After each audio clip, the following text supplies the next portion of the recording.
بسم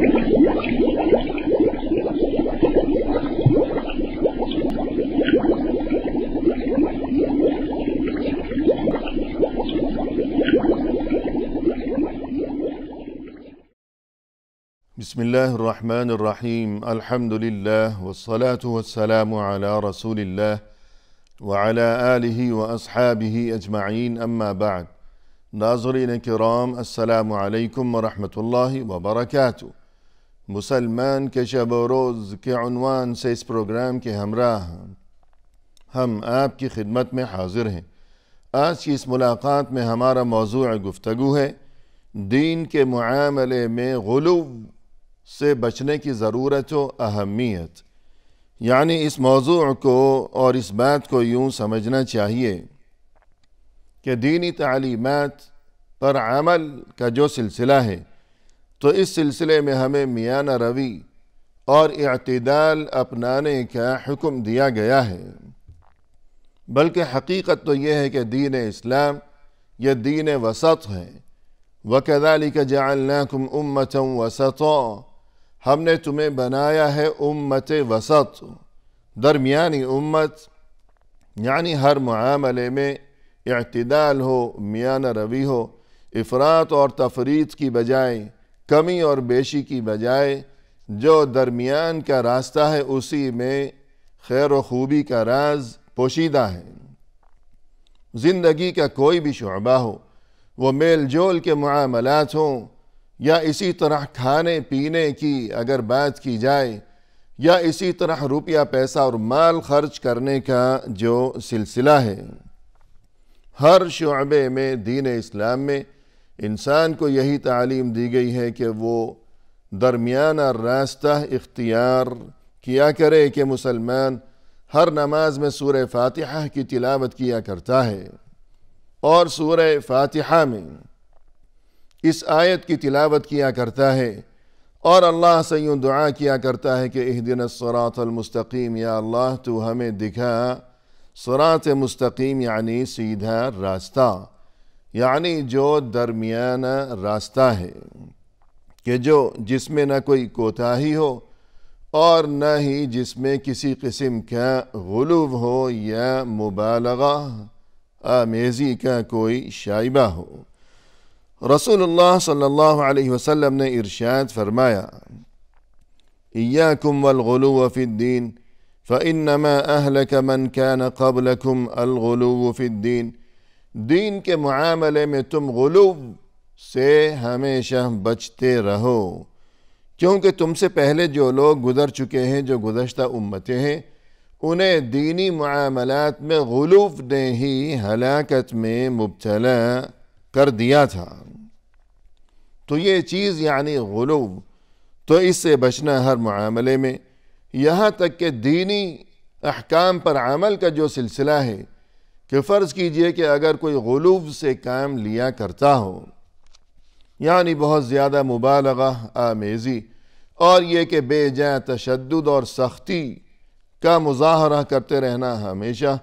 تو پھر اس کا نتیجہ یہ ہوگا کہ انسان اگر دوسروں کو دین کی طرف دعوت دے رہا ہو، کوئی اچھی بات، کوئی اللہ اور رسول صلی اللہ علیہ وسلم کی بات کسی کو سکھا رہا ہو، سمجھا رہا ہو، لیکن یہ کہ غلو سے کام لے رہا ہو کہ لہجے میں تشدد ہے اور سختی ہے، یا اسی طرح فرض کیجئے کہ جس چیز کا، جس کام کا، جس عبادت کا، جس عمل کا جس طرح حکم دیا گیا ہے کہ اس طرح اس حد تک جانا ہے اس کی انجام دہی کے سلسلے میں، لیکن وہ شخص اس سے بہت زیادہ آگے بڑھ کر اور بڑھا چڑھا کر اپنی طرف سے یوں بے جا سختی سے کام لیتے ہوئے اگر کسی کو دین کی بات بتاتا ہو، تو نتیجہ یہ ہوگا کہ لوگ اس کی بات قبول کرنے کی بجائے اور اچھی بات کو اپنانے کی بجائے لوگ اس سے متنفر ہوں گے، اور اس کا یہ انداز لوگوں کے لیے دین سے دوری اور بیزاری کا سبب بن جائے گا۔ مزید یہ کہ یہ شخص جو دینی تعلیمات پر عمل کے سلسلے میں غلو سے کام لیا کرتا ہو، تو نہ صرف یہ کہ دوسروں کے لیے دین سے بیزاری اور دوری کا سبب بن جائے گا، بلکہ اس سے بھی بڑھ کر حقیقت یہ ہے کہ ایک وقت ایسا بھی آئے گا کہ یہ خود بھی بیزار ہو جائے گا، تھک جائے گا کہ دین پر عمل کے سلسلے میں یہ ضرورت سے زیادہ گویا کہ شوق دکھا رہا ہے اور خود کو بہت زیادہ نڈھال اور ہلکان کیے رکھتا ہے ہمیشہ، حالانکہ دین میں اتنی سختی کا حکم نہیں دیا گیا، تو جو سختی اور جو پابندی جس کا حکم دیا گیا ہے اور جو حد مقرر کی گئی ہے، جب اس سے وہ بہت بڑھ چڑھ کر وہ کام کرے گا، کوئی بھی دینی کام ہو، کوئی بھی عبادت ہو، تو پھر یہ خود بھی تھک ہار کر جلد ہی بیٹھ جائے گا اور جتنا حکم دیا گیا ہے اس سے بھی آخر یہ محروم رہ جائے گا۔ ایک بار ایسا ہوا کہ کچھ لوگ مدینہ میں حاضر ہوئے اور اس مقصد کی خاطر وہ کسی دور دراز کے علاقے سے وہاں مدینہ پہنچے کہ وہ قریب سے اپنی آنکھوں سے مشاہدہ کر سکیں کہ رسول اللہ صلی اللہ علیہ وسلم کے معمولات کیسے ہیں، اور یہ کہ آپ صلی اللہ علیہ وسلم کی عبادت کا کیا سلسلہ ہے، آپ کتنی عبادت کرتے ہیں، کیسے عبادت کرتے ہیں۔ جاء ثلاثة رهط إلى بيوت أزواج النبي صلى الله عليه وسلم يسألون عن عبادة النبي صلی اللہ علیہ وسلم۔ یہ 3 اشخاص کسی دور دراز کے علاقے سے وہاں مدینہ پہنچے اور انہوں نے رسول اللہ صلی اللہ علیہ وسلم کی عبادت کے بارے میں دریافت کیا کہ آپ صلی اللہ علیہ وسلم کی عبادت کے کیا معمولات ہیں، آپ کیا کام کیا کرتے ہیں، عبادت کیسے انجام دیتے ہیں۔ فَلَمَّا أُخْبِرُوا كَأَنَّهُمْ تَقَالُّوهَا، لیکن جب انہیں بتایا گیا، خبر دی گئی کہ آپ صلی اللہ علیہ وسلم یوں عبادت کیا کرتے ہیں کہ صبح کے وقت یہ کام، شام کے وقت یہ کام، وغیرہ وغیرہ،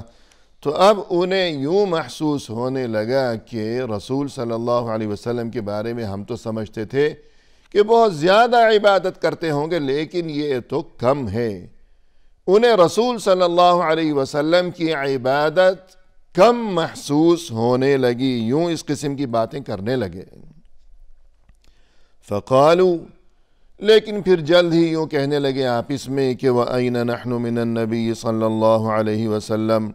قَدْ غُفِرَ لَهُ مَا تَقَدَّمَ مِن ذَنْبِهِ وَمَا تَأَخَّرَ۔ ٹھیک ہے، رسول اللہ صلی اللہ علیہ وسلم اگر بہت زیادہ عبادت نہیں کرتے، کم عبادت کرتے ہیں تو کوئی بات نہیں، اس لیے کہ آپ صلی اللہ علیہ وسلم تو بخشائے ہیں کہ اللہ کی طرف سے آپ صلی اللہ علیہ وسلم کے لیے مغفرت کا اعلان ہے کہ آپ تو معصوم ہیں، اور ہم کہاں، اللہ کے رسول کہاں اور ہم کہاں گناہگار قسم کے لوگ۔ رسول صلی اللہ علیہ وسلم اگرچہ کم ہی عبادت کرتے ہوں، لیکن ہماری بات تو الگ ہے، ہمارا معاملہ جدا ہے، ہم بہت زیادہ عبادت کیا کریں گے زندگی بھر۔ اور پھر یہ کہ قال احدہم، ان میں سے ایک یوں کہنے لگا، اما انا فانی اصلی اللیل ابدا، میں تو زندگی بھر ہمیشہ رات بھر نماز ہی پڑھتا رہوں گا، ساری رات نماز میں گزار دوں گا، کبھی میں سوؤں گا نہیں۔ وقال آخر انا اصوم الدہر ولا افطر، دوسرا یوں کہنے لگا کہ میں تو زندگی بھر روزہ رکھوں گا، کبھی بغیر روزے کے نہیں رہوں گا۔ وقال آخر انا اعتزل النساء فلا اتزوج ابدا، اور تیسرا یوں کہنے لگا کہ میں عورتوں سے زندگی بھر دور ہی رہوں گا اور کبھی تمام زندگی میں شادی ہی نہیں کروں گا۔ فجاء رسول اللہ صلی اللہ علیہ وسلم فقال انتم الذین قلتم كذا وكذا، رسول اللہ صلی اللہ علیہ وسلم کو اس بارے میں خبر پہنچی کہ ان لوگوں نے ایسی ایسی باتیں کی ہیں، تب آپ تشریف لائے اور ان سے دریافت فرمایا کہ تم لوگوں نے ایسی ایسی باتیں کہی ہیں، تو انہوں نے عرض کیا کہ جی ہاں۔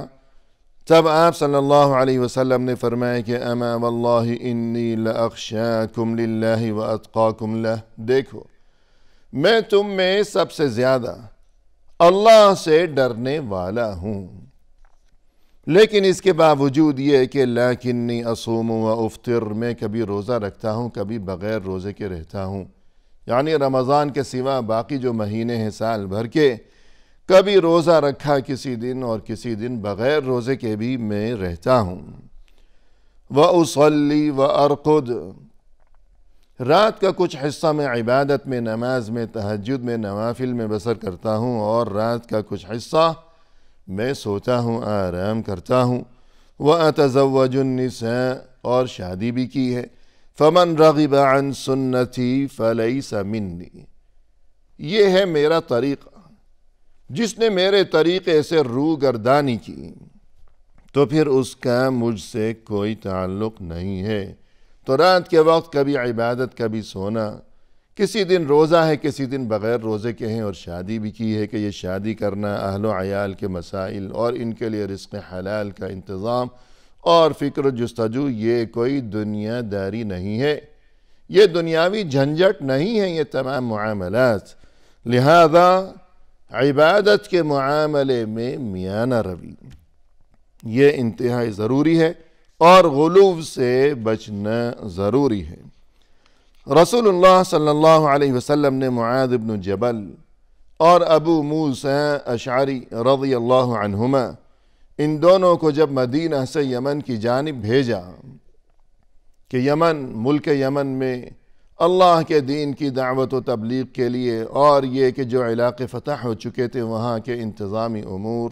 چلانے اور سنبھالنے کے لیے رسول اللہ صلی اللہ علیہ وسلم نے ان دونوں حضرات کو یمن کی جانب روانہ فرمایا، اور اس موقع پر انہیں یوں نصیحت فرمائی کہ یسرا ولا تعسرا وبشرا ولا تنفرا،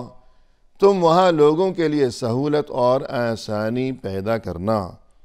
لوگوں کے لیے مشکلات پیدا نہ کرنا، اور یہ کہ ہمیشہ اچھی بات کہ جس میں دوسروں کے لیے خوشخبری ہو، خوشی کا پہلو ہو، اس قسم کی گفتگو کرنا، اور نفرتیں نہ پھیلانا کہ ایسی گفتگو کہ جس سے نفرتیں پھیلیں، اور یہ کہ بالخصوص اللہ کے دین کے بارے میں نفرتیں اور بیزاریاں اور دوریاں، تو دین کی طرف دعوت یوں دینا، لوگوں کو اللہ کا دین یوں سکھانا کہ لوگوں کو اس میں سہولت اور آسانی محسوس ہو، نہ یہ کہ روز اول سے ہی لوگ دیکھیں کہ یہ کتنا مشکل دین ہے اور یوں لوگ گھبرانے لگیں اور دوری اختیار کرنے لگیں۔